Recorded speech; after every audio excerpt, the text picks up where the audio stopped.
Now, we had a great question from a listener, David Pilling from Brighton. He wrote into us and he used the Gmail, the Super Rugby Podcast at gmail.com. And he said this, Tobes. He said, I'm listening. Hi, guys. Love your podcast and listen to it every week. Is that it? Is that Yeah, the question? Yeah, hang on. It was more of a statement. My question to you is, in your opinion, which country has the best route into playing for their country, basically from so like their national team? For their national team. Okay. So from grassroots all the way through. Many thanks. All the best. David. Big D. I like David already. Yeah. Great name. Brighton. Been to Brighton before. Went for a swim there once in November. Speedos. Nothing else. Freezing. so cold. Anyway, so I've done a little bit of research, and if any of this is incorrect, then I apologise, and hopefully that our great listeners and watchers can put us right. Yeah. We're going to look at the Australian structure for a start. So Australia has 848 rugby clubs, registered rugby clubs, which is a good amount, okay? The issue that holds them back is that it's dominated, the kids coming through into representative rugby is dominated by the private schools. So there still is a number of private schools that are really in a small part of the country. I think it's New South Wales, Queensland, Right. where they play rugby union rather than league at school. Well, is it sort of like Australia, sort of like England in the sort of aspect of in private schools rugby is played in England, and in public schools or state schools, they call it here, don't they? It's football. Yeah. Is it something similar in Australia? Well, but private it's schools. Aussie and then rules, state isn't schools? it? Or it's rugby Or league. it's rugby league, yeah, not football. Not. Well, I think it's as much. As much. So I think it goes Aussie rules in certain states or rugby league, Right. and then really and then rugby union. Rugby unions for more the upper crust of society. Yeah. Okay.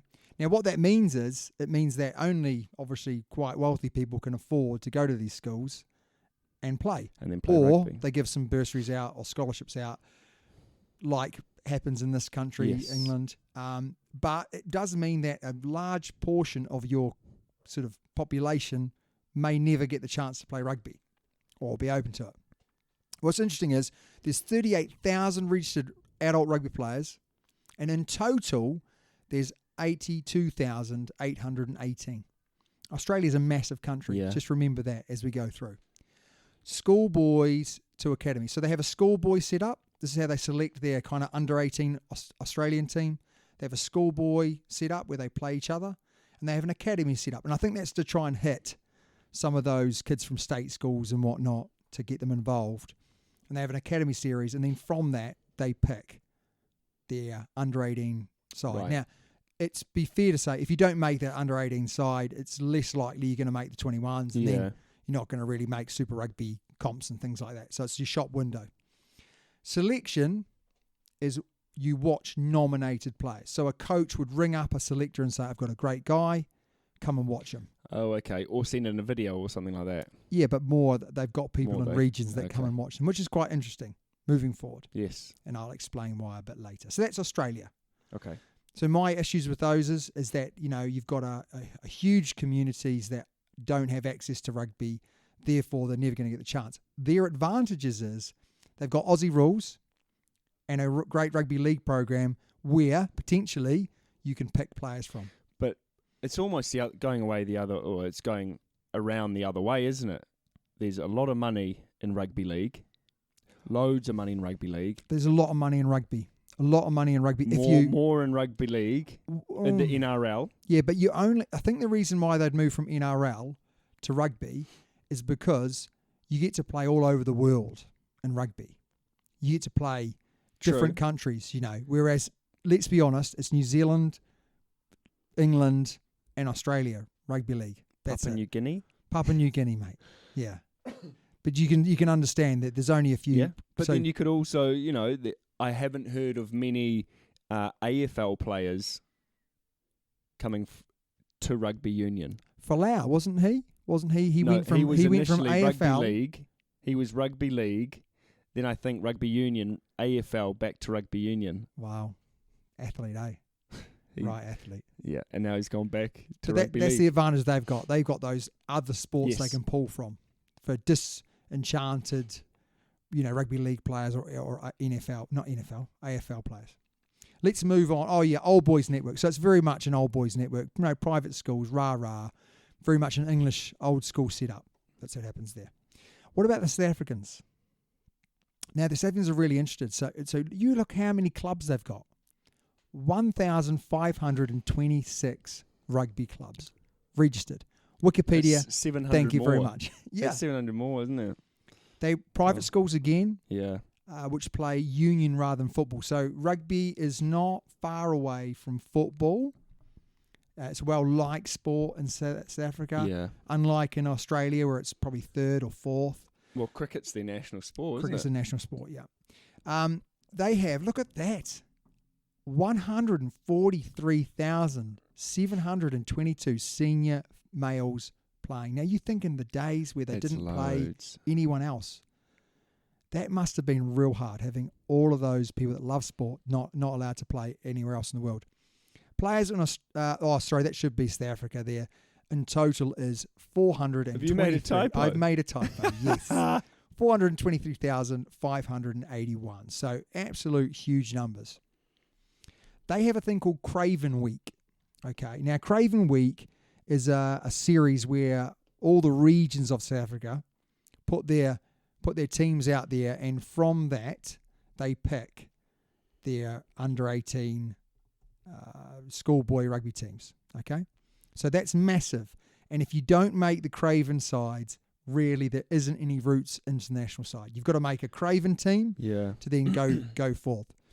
So It's hard for the South Africans then. yeah, and again, the selectors watch nominated Yeah. players. Okay. All right. It's a little bit of an old boys network, so we've got a bit of a thing going on here, don't we? Trend? A bit of a trend. Now, New Zealand system. Now, we know this system pretty well. 600 clubs. I was actually surprised. I thought there'd be more. Wait for this one, though. Most schools play rugby. That's a huge advantage because we are the only country, New Zealand's the only country that really fully embraces Yeah. people from all Walks of life. walks of life. Yeah. And that's massive. That's massive.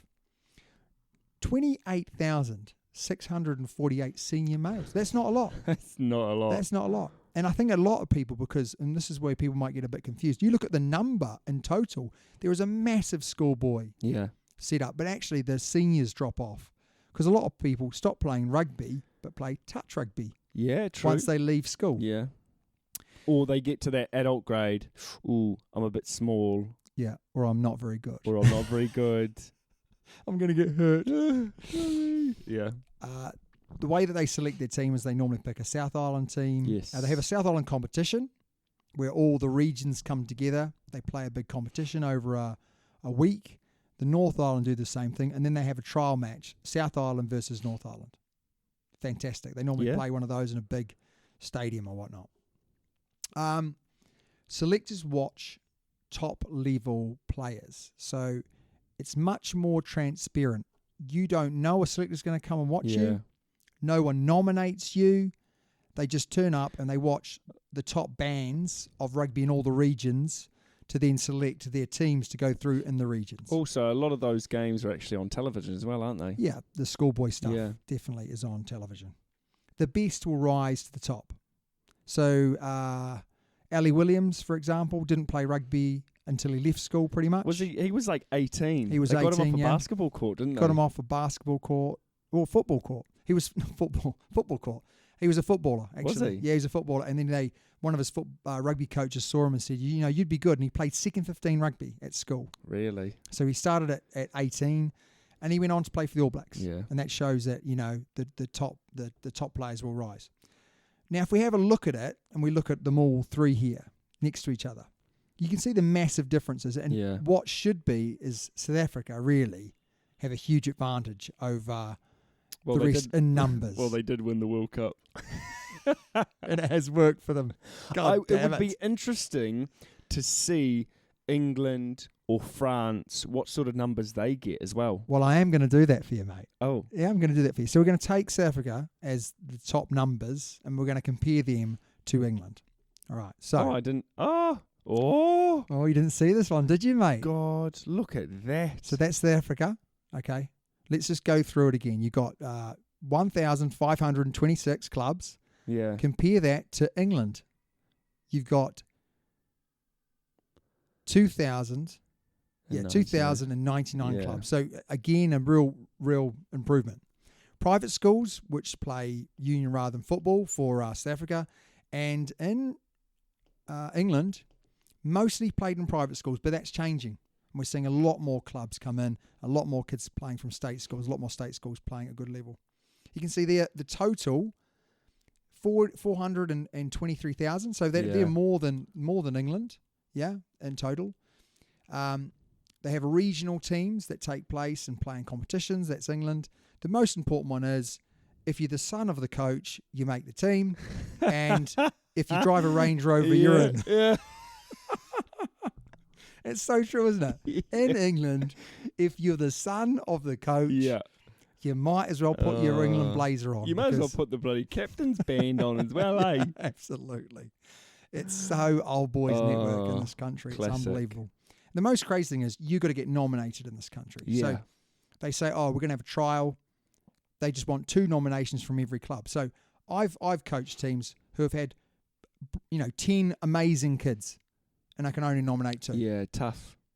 It's absolutely ridiculous. Yeah. So a lot of good rugby players in England miss out. But you picked your son, didn't you? Of course. Absolutely. He's got the blazer, mate. So you can see there that, really England on the whole probably has the biggest advantage. But South Africa, huge numbers playing rugby, which is really, really still sort of knocked me for 6. Yeah, really. I didn't realise that. What's really interesting about the South African rugby is the quota system, where once they leave school, there's like a quota system that these professional clubs have to keep between, their black players playing. Yeah. And therefore, they then got to go out from somewhere and try and find these guys because all the private schools may only have 1 or 2. Yes. So where do they go looking for them as well? Yeah, exactly. That's the very, very interesting thing. Yeah. So, who would you say has got the best schoolboy setup? I think it's pretty clear to me. It's got to be New Zealand, because everyone and anyone is welcome for a start, and the best will rise to the top. Because if you're good enough, you can literally. You could turn up to a men's club and say, "I want a trial." Yeah. You don't need to be nominated. No. You just turn up. That's right. Go onto the trials. And if you're good enough, you might start in a lower team. Yeah, but then if you're good enough, you'll slowly peg your way up, won't you? Absolutely, yeah. It's so interesting, because it's all about getting the best players to play for their country, and New Zealand do that the best. England, shocking. I would say England, they should be killing everyone because they've got so many people who are playing rugby, some amazing schools that have some the of the best schoolboy facilities. players are fantastic, but where are they all? Yeah, they stop playing once they leave. You can see that. But also, they've got more clubs. But look at the numbers. They drop off once they leave school. They just don't play. The thing that gets me is that England schoolboy level, you've got to be huge. Yeah, if you're not big. If you're not big, I would imagine that's a little bit like South Africa. Yeah, true. They are big boys, aren't they? But it's in their DNA. That's another thing with that New Zealand does well. We've got a weight grade. Yeah. So we've got under 85s, and if you are good enough, then you can go and play men's grade. Yeah. Yeah, and younger down, there's especially often when you're young. Under 50 kgs in there and over 50 kgs. Yeah. I used to play for the under 20 kgs because I was a bloody young whippersnapper. It's like a bit of bloody spaghetti, mate. Anyway, so New Zealand for me all the way. But then I'd probably say South Africa. Yeah. Definitely. Then Australia. And it'll be really interesting. So if you know how it works in Argentina, I have heard in Argentina it's a very much... Or even France. University. France is all clubs. Yeah. So it's massively club-driven. Not really done in schools. It's done in clubs. Argentina, I've heard, and please put us right.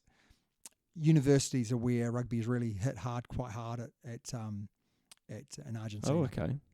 So very interesting. Up next, we're going to review the results from the weekend. Yes, we are.